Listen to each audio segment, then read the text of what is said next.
Hot yoga problems! Yeah! Oh, got him. I got him big time, big time! Oh, my yogi friends. Why do we do this to ourselves? Why? Why? I got just completely smoked in there, dude. I got annihilated. I have to tell you, if my loyal listeners may know, I'm still recovering from this nasty RSV.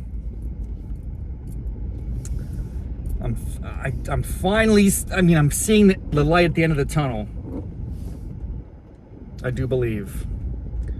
So as I make progress on that, I'm able to execute more on the mat.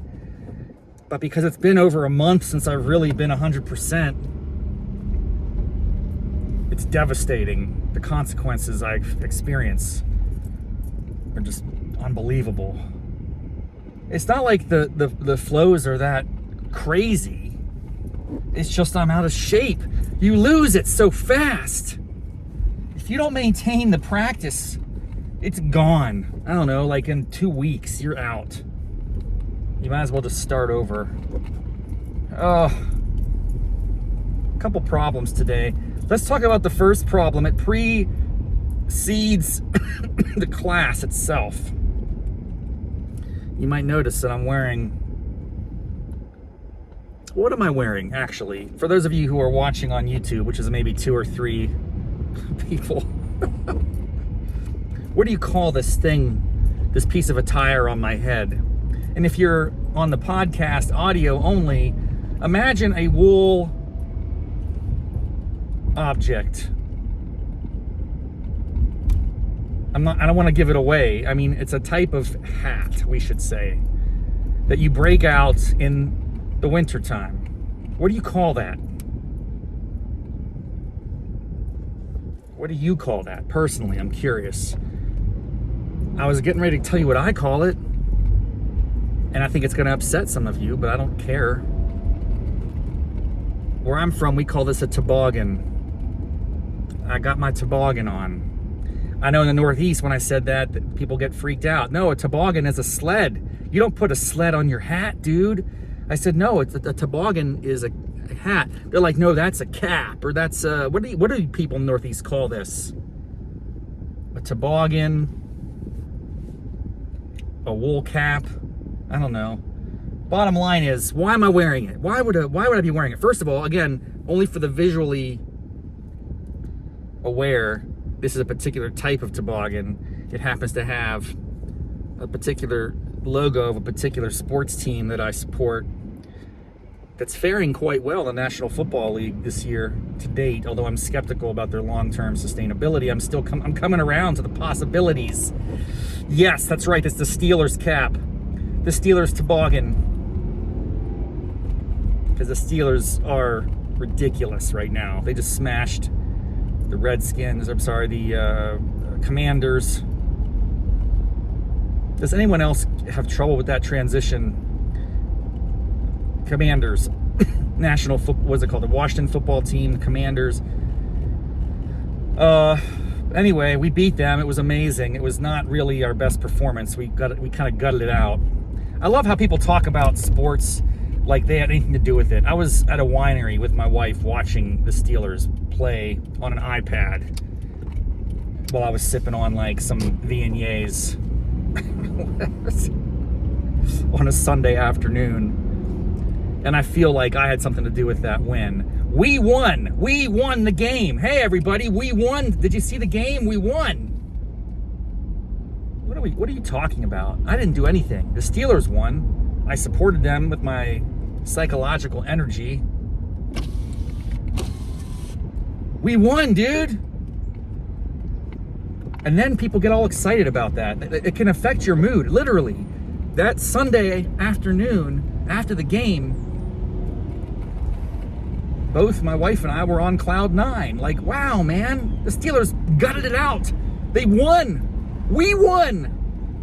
We thought that we won. It's like they won, dude, not us. Anyway, here's the point. The larger point is the problem that I encountered for the first time, because it's taken a little while for the winter to fully rear its head. But my friends, this morning it finally did. The car was adorned with frost. I had to scrape it. Off. What I'm getting at is it's starting to get cold now. It's starting to get cold. That's not surprising. It's November. But when it's November, you go in your shorts and your shirt, and you gotta have a sweatshirt, you gotta have a toboggan. It just starts to layer on a little more complication. And once it starts to snow a little bit, that becomes a real impediment to maintaining the practice. It's so easy to wake up, look outside, and be like, yo, do I really want to have to dust off my car, warm up the car, blah, blah, blah. Or should I just stay here in bed and be all snugly warm and not deal with it? But you got to push it. You got to always get out. And that's where there's some truth to that statement. It's overstated, but there is yet a kernel of truth to this wisdom. The idea that, showing up is the hardest part of yoga. I don't believe that for a second, yet I appreciate the ethos behind it, the intention behind it. So first problem was the cold weather. It's not like freezing, but it's starting to turn. You break out the toboggan, you scrape the car off. It just delays the situation. Then I get there and I'm the first person in the door. This isn't so much a problem, it's just a courtesy. This yogi is really cool. She's very good. I appreciate her vibe. And she's good with names. It's cool. Everyone makes you feel special. She knows all our names. It's pretty amazing, frankly. I can't remember anybody's name. But as I was walking in, hey, Rob, hey, what's up? Yeah, it's awesome. You know who I am. That's cool. She goes, is there anything you want to work on today? And this is I was half awake at this point. It's like 6, maybe it's like 5:45. I'm like, listen, I just do what you tell me. That's why I come here. That's why I pay the big bucks for this class. I don't care why do you care what I want to do? Do what you want to do. I'll do whatever you call a pose. I'm striking it. That's the job. You're the leader. You're the yogi. Now I know that's like a top-down, counterproductive mentality. It's not normal. We should all be yogis and we own our destiny. And like, truthfully, they say this, which it blows my mind. I'm just calling suggestions. You can come here and do whatever you want. And sometimes there have been people that come to class and it is truthful. They're on their own vibe. They're on their own wavelength, man. They're doing their own flow. They're not paying attention to the yogi instructor. They're doing backflips and handstands, one-legged this and donkey punch. I mean, it's just like, what is going on? That didn't happen today. But it was nice. She's like, oh, anything you want to work on? I was like, look, I'll do whatever you tell me to do. That's why I'm here. Just tell me what to do. 2 block Raffety. Let's go. It's just a good class. It kind of crushed me. We did a lot of hip openers today. And she warned everybody at the beginning, like, hey, we're gonna do a lot of hip openers today. It's not my jam, dude. It's not my jam. Not a fan of the hip opener. Why do you assume I want my hips to be open? What if I want closed hips?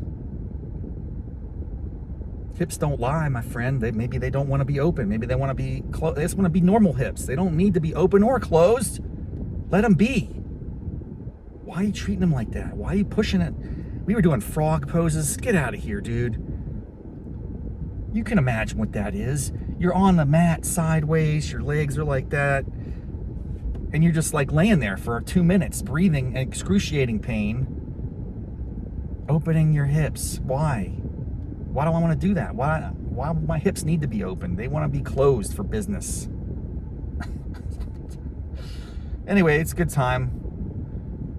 It was a good time, but I struggled.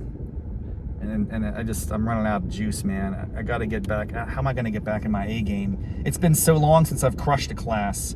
I can't remember the last time I came out of a class feeling like I dominated. I will say one last thing as we wrap up this episode. I'm sitting here in the parking in the driveway of my house. There was a moment of playtime. Everyone gets to have that. It seems like classes are very like self-guided. So at a certain point, it's playtime. You get to do what you want to do. But she does call out some suggestions, and the first thing she suggested was headstands. And I'm like, yeah, Get into that headstand. I crush headstands. I am very confident, no matter the layoff, the sickness, my weak ability to keep up with this. I'm good at headstands, bro. I'm starting to gain super confidence. It could be my gift. I can do headstands across the planet. Oh man, I'm good at it. I think other people, it's not as easy. Everything's different. Every pose is different. Some people have a gift for a tree. Some people have a gift for a dancer pose, which I struggle with the dancer pose. I am a headstand god. I am a demigod. I own it. I can do headstands all day, every day, hours on end, unstoppable. I'm gonna change my name, Headstand Raffety. All right, it's been a good day. I'm reminded of my sloth and need to get back into the action. So it's gonna happen. Stay tuned. Until next time, here we go. Namaste, mofos.